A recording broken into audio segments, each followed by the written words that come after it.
9 horas, estamos de volta aqui com o Jornal Gente, com um convidado no nosso estúdio, o repórter Sérgio Gabriel, da Band, repórter do Jornal da Band, porque nesta semana o Jornal da Band está levando ao ar uma série para fazer a gente voltar no tempo. E não só isso, né? Para a gente entender como a vida de cada um de nós é diferente depois do Plano Real, que completa agora, em 2024, 30 anos. Muita gente, Sérgio, eu tenho certeza, que está aqui na nossa audiência e não tem ideia do que é conviver com uma hiperinflação, a maquininha da remarcação de preços, né? Bom dia, Serginho. Bom dia, Thaís. Bom dia, Pedro. Bom dia a todos. Quem tem mais de 40 anos conhece um pouquinho, lembra um pouquinho daquele tempo. Mas quem tem menos não faz a menor ideia do que é conviver com uma época em que você tinha que ir 2 vezes por dia ao supermercado, porque o preço era um de manhã e o preço era outro de tarde. A remarcação funcionava e a inflação era gigantesca. Ô Sérgio, você está nessa série especial, né, mostrando um pouco, né, do que foi a transformação do país através do Plano Real. E na reportagem foram recuperadas, né, falas, trechos aí de entrevistas, declarações da época. O Guilherme Simati, nosso produtor, separou uma delas aí do ex-presidente Fernando Henrique Cardoso. Vamos acompanhar. Pela primeira vez se faz um plano e que o primeiro pensamento é não pôr a mão, não tomar do bolso do assalariado, da classe média, o seu dinheirinho. Se a população quer uma moeda forte, estável, para melhorar a vida do Brasil, ela tem que entender o plano e funcionar nas regras do plano. Que você foi atrás aí de elementos, que mais que você conseguiu assim apurar, né, para transformar essas informações todas em uma série de reportagens? Bom, a gente conversou com todas as pessoas, com muita gente que participou da confecção do Plano Real. O Pércio Arida, o economista, o Edmar Baixa, o Rubens Recupero, que foi ministro da Fazenda, que ocupou o lugar do Fernando Henrique. Quando o Fernando Henrique saiu para ser candidato a presidente, o Rubens Recupero se transformou em ministro da Fazenda, né? Então a gente conversou com todas as pessoas, com o Gustavo Franco, que foi presidente do Banco Central, e eles nos contaram como foi o processo de criação do Real, né? O Real é interessante porque ele é um plano que ele é diferente dos outros planos anteriores, né? A gente tem 15 anos de hiperinflação na época do Real, e a gente tem 5 ou 6 planos econômicos que antecederam o Real. E o Real é um plano econômico que não tem congelamento e que não tem surpresas, né? Então, ele vai sendo anunciado aos poucos pelo governo, né? Então, ele começa lá um ano antes com um corte de gastos, que é importante, que é muito alinhavado pelo Fernando Henrique, enquanto era ministro, e pelo Edmar Baixa. Depois ele tem o período da URV, que pouca gente lembra da URV, que era uma unidade que foi criada, uma espécie de segunda moeda virtual. Era uma conta dificílima que a gente tinha que fazer ali, né, para converter. É que, na verdade, você tinha uma espécie de moeda virtual, que ia acumulando... Você tinha 2 moedas, o Cruzeiro Real, que era a moeda que as pessoas consumiam e pagavam as coisas, né, e a URV, que depois se transformou no Real. Então, o que ia se deteriorando era o Cruzeiro Real, e a URV dava noção exata de quanto que valiam as coisas. Então, esse era o pulo do gato do Plano Real, esses 4 meses de URV, que foi feita uma transição. E os preços foram se acomodando, porque no congelamento você pegava preços muito em alta ou muito em baixa. Então você desequilibrava a economia. E aí, no dia 1º de julho, quando surge o Real, e aí você tem todo o processo de implantação do Real. Basicamente é isso que acontece, esse processo de 1 ano de Plano Real, né? Um plano sem surpresas e sem congelamento. Cláudio Humberto, o Sérgio Gabriel está aqui no nosso estúdio participando de uma conversa, contando um pouco mais sobre essa série do Plano Real. Cláudio. Olá, bom dia, Sérgio. Parabéns aí pela série. Eu queria saber o seguinte, eu estou entre aqueles que passaram por isso, né, que viveram essa época muito intensamente. E era impressionante a remarcação de preço. Ninguém imagina como é que era aquilo, né? Porque não tinha código de barras, eram aquelas etiquetas de autocolantes, assim, né? Que se colocava no produto, né? Com o preço. E você pegava, assim, alguns produtos, tinha 4, 5, porque o cara da remarcação não tinha tempo de retirar o preço anterior. E aí colava a nova etiqueta por cima daquela. E era uma loucura, porque as pessoas entravam nos corredores do supermercado e era uma corrida para ultrapassar o remarcador de preços, para pegar o produto antes que ele passasse por ali. E o cara gente, não parava. Eu e minha mãe fizemos isso assim, tranquilamente, viu, gente? Era uma loucura. E as Raiva pessoas do ficavam... remarcador, ele era... Exatamente. E aquele bordão, liga pra Tsunami, lembra de... Era uma loucura completa, né? E o Plano Real, assim, a memória que todos temos, essas gerações têm, é que assim, olha, se teve uma turma no Brasil que merecia o Nobel de Economia, é essa turma do Plano Real, né? Eles fizeram foi uma coisa muito bem concebida e colocou o Brasil, como é que eu diria, na época equiparou o Brasil às melhores economias no sentido da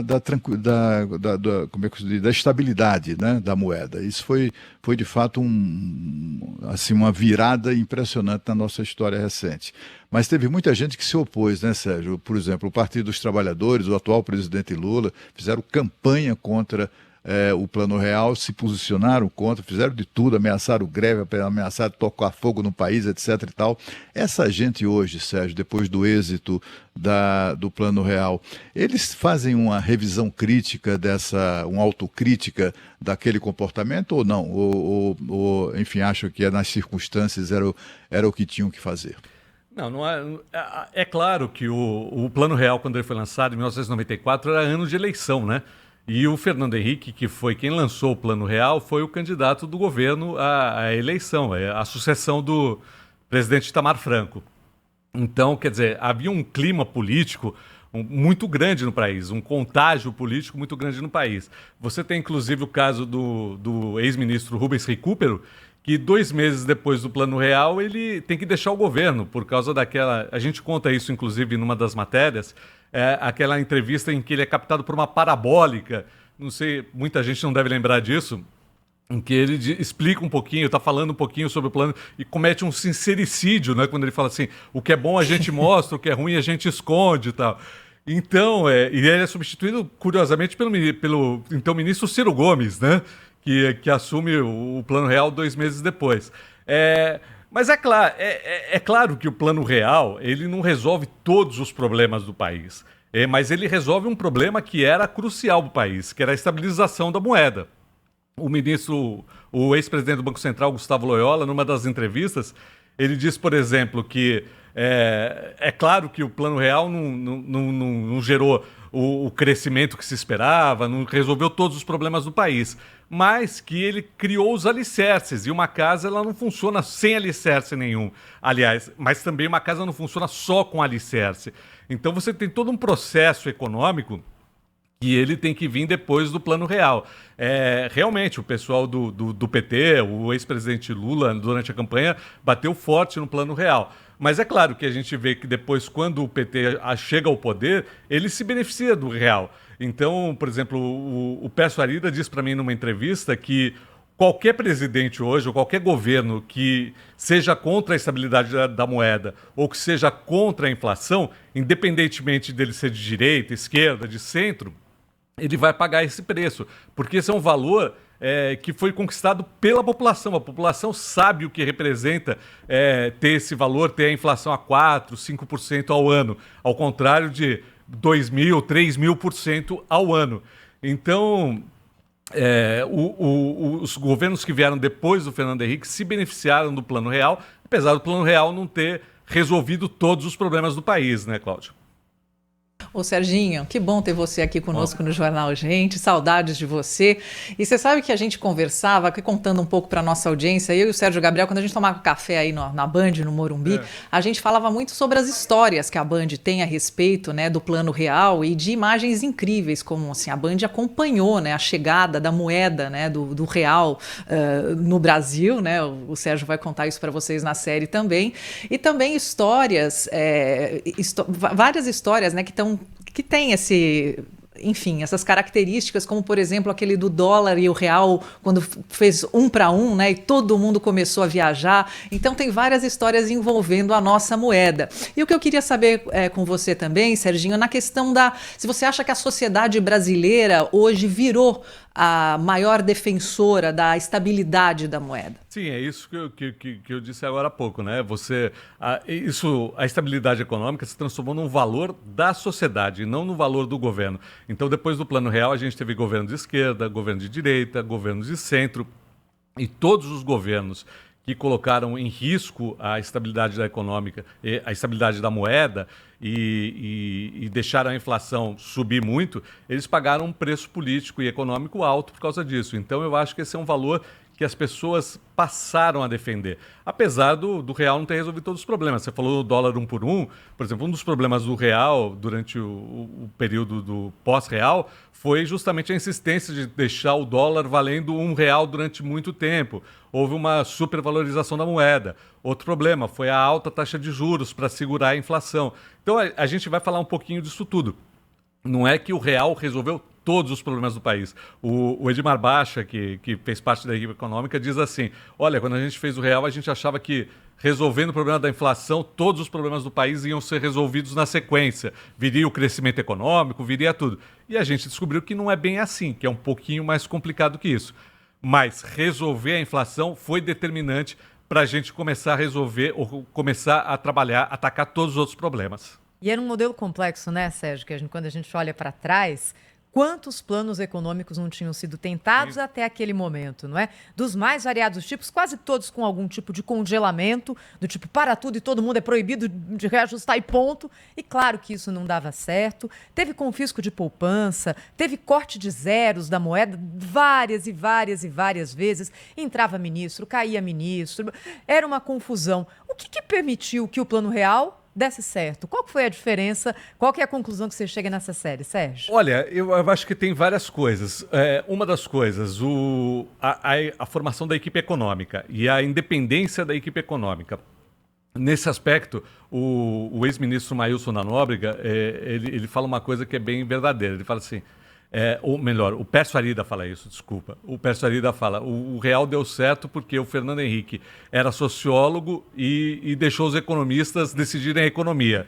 Ou seja, ele conseguiu negociar com o Congresso, ele era político, precisava ter uma negociação forte com o Congresso, e ele deu autonomia para que os políticos da equipe econômica fizessem o Plano Real. Lembrando que a história da URV, por exemplo, que é determinante para o Plano Real, ela já é um estudo que tem 10 anos, é da época do Plano Cruzado. Quem trabalhou no Plano Cruzado, como o Pércio Arida e o André Lara Rezende, tinha um plano chamado Plano Larida, que era um paper, um estudo, feito 10 anos antes do Real, e que já tinha as regras básicas da URV.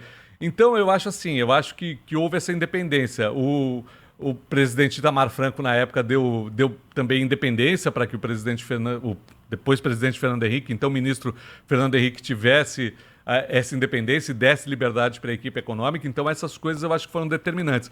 Tem uma passagem muito interessante, uma entrevista que eu fiz com o ex-ministro Recupero, que diz que no dia do lançamento do Real, o presidente Itamar Franco estava muito nervoso, estava muito tenso, porque ele falava assim, olha, eu estou vendo aqui, não tem congelamento nenhum. Eu acho que tem que ter algum congelamento, porque plano sem congelamento não dá certo. Aí o Recupero falava para ele, não, presidente, a gente já conversou sobre isso, não vai ter congelamento, não vai ter nada disso e tal.